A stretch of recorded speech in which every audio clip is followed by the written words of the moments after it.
Morning students, online classes 2020 में एक बार फिर से आप सभी का स्वागत है।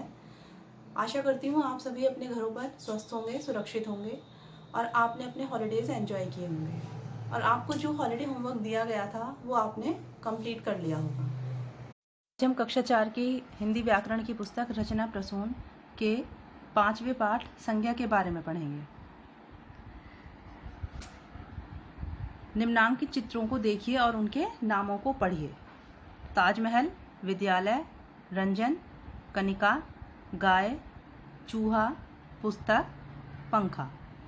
तो ये सभी नाम जो चित्रों में दिए गए हैं, जैसा कि आप पिछली कक्षाओं में भी पढ़ चुके हैं कि किसी भी नाम को संज्ञा कहते हैं, चाहे वो किसी व्यक्ति का हो, वस्तु का हो, स्थान का हो या किसी भाव का हो।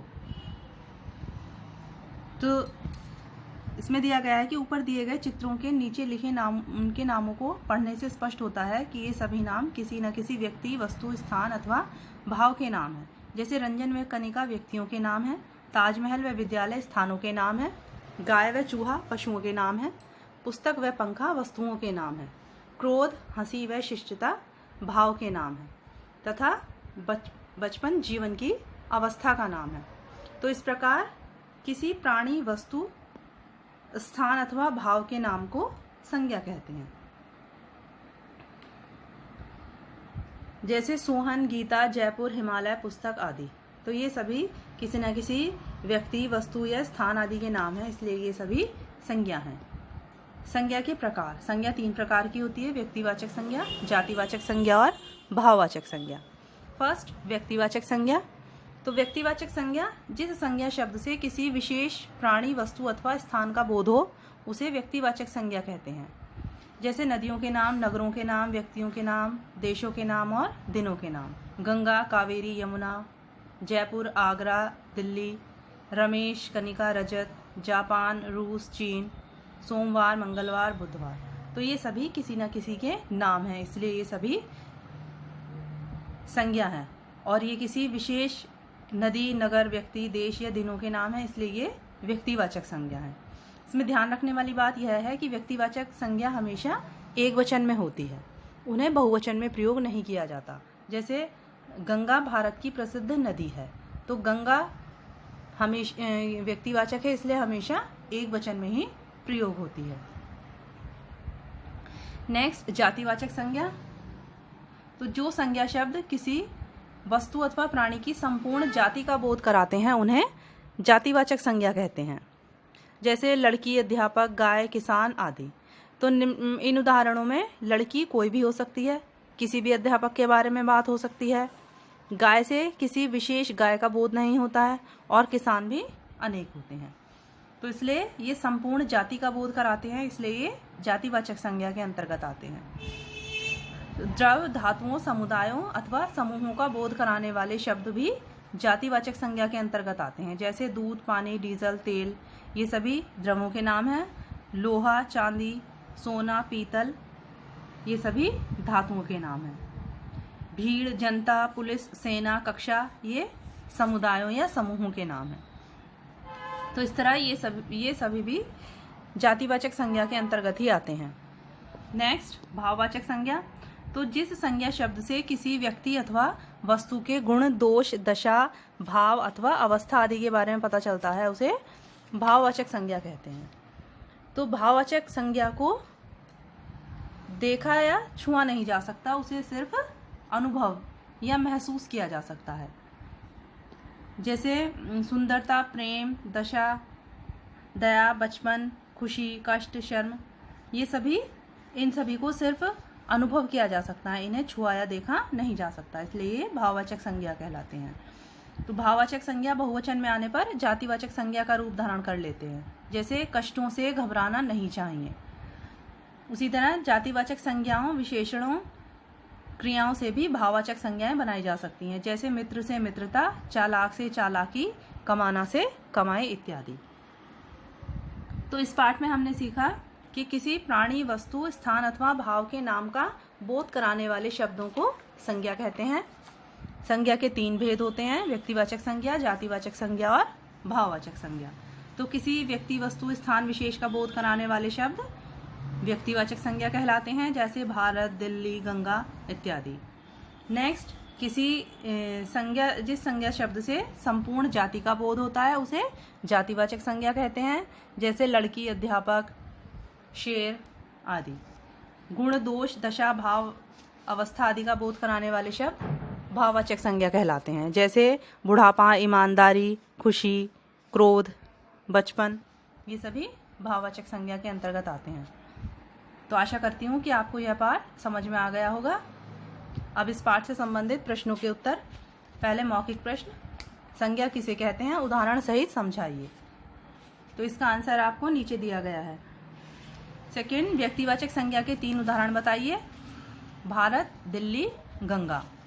नेक्स्ट, भाववाचक संज्ञा किसे कहते हैं, तो गुण, दोष, दशा, भाव व अवस्था आदि का बोध कराने वाले संज्ञा शब्दों को भाववाचक संज्ञा कहते हैं। नेक्स्ट, संज्ञा किसे कहते हैं, उदाहरण सहित लिखिए। किसी व्यक्ति, वस्तु, स्थान या भाव के नाम का बोध कराने वाले शब्दों को संज्ञा कहते हैं।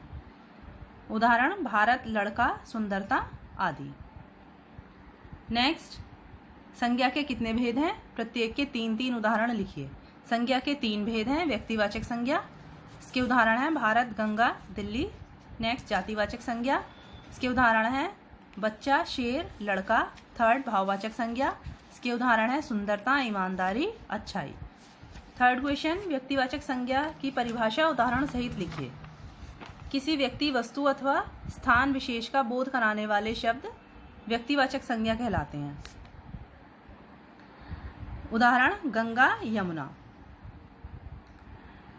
फोर्थ, भाववाचक संज्ञा अपने मूल रूप के अलावा अन्य किन शब्दों से बनाई जा सकती है।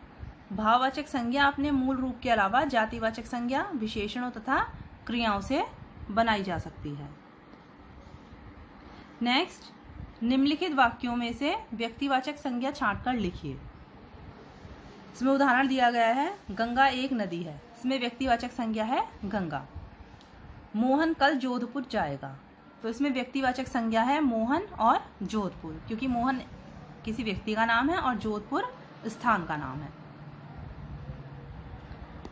नेक्स्ट, सुधांशु एक ईमानदार लड़का है, इसमें सुधांशु व्यक्तिवाचक संज्ञा है। वर्ष का पहला महीना जनवरी होता है, इसमें व्यक्तिवाचक संज्ञा है जनवरी। राधा प्रतिदिन विद्यालय जाती है, इसमें राधा। सीता ने एक साइकिल खरीदी, इसमें सीता। मुझे लूडो का खेल पसंद है, इसमें लूडो। महाराणा प्रताप एक देश प्रेमी राजा थे, इसमें व्यक्तिवाचक संज्ञा है महाराणा प्रताप। वनिता टीवी देख रही है, इसमें व्यक्तिवाचक संज्ञा है वनिता। नेक्स्ट, नीचे लिखे शब्द संज्ञा के किस भेद के उदाहरण हैं, लिखिए तथा उनको अपने वाक्यों में प्रयोग भी कीजिए। इसमें गंगा व्यक्तिवाचक संज्ञा है। वाक्य प्रयोग, गंगा एक पवित्र नदी है। नेक्स्ट, शिक्षक, शिक्षक जातिवाचक संज्ञा है। शिक्षक हमें शिक्षित करते हैं। थर्ड, सत्य, सत्य भाववाचक संज्ञा है। इसका वाक्य प्रयोग है, हमें सदैव सत्य बोलना चाहिए। नेक्स्ट, गर्मी, गर्मी भाववाचक संज्ञा है, आज बहुत गर्मी है। नेक्स्ट, रामायण, रामायण व्यक्तिवाचक संज्ञा है। इसका वाक्य है, रामायण हिंदुओं का पवित्र ग्रंथ है। बहुविकल्पीय प्रश्न, सही उत्तर वाले विकल्प पर सही का निशान लगाइए। संज्ञा के भेद हैं 3। कमल शब्द है जातिवाचक संज्ञा। राम ने रावण को मारा, इस वाक्य में संज्ञा शब्द है राम व रावण। कौन सी संज्ञा सदैव एक वचन में प्रयोग होती है, व्यक्तिवाचक संज्ञा। भाववाचक संज्ञा का उदाहरण है वीरता। नेक्स्ट, रचनात्मक गतिविधियां। व्यक्तिवाचक संज्ञा, जातिवाचक संज्ञा व भाववाचक संज्ञा के 5-5 उदाहरण लिखिए। तो ये कार्य आप स्वयं करेंगे। आपको पूरा चैप्टर समझा दिया गया है, उसमें आपको बताया गया है कि व्यक्तिवाचक संज्ञा किसे कहते हैं, जातिवाचक संज्ञा किसे कहते हैं और भाववाचक संज्ञा किसे कहते हैं। तो उसी के अनुसार आप 5-5 उदाहरण प्रत्येक संज्ञा के स्वयं लिखेंगे। नेक्स्ट, दिए गए स्थान पर निम्नांकित संज्ञा के 2-2 चित्र लगाइए। तो इसमें पहले व्यक्तिवाचक संज्ञा, नेक्स्ट जातिवाचक संज्ञा।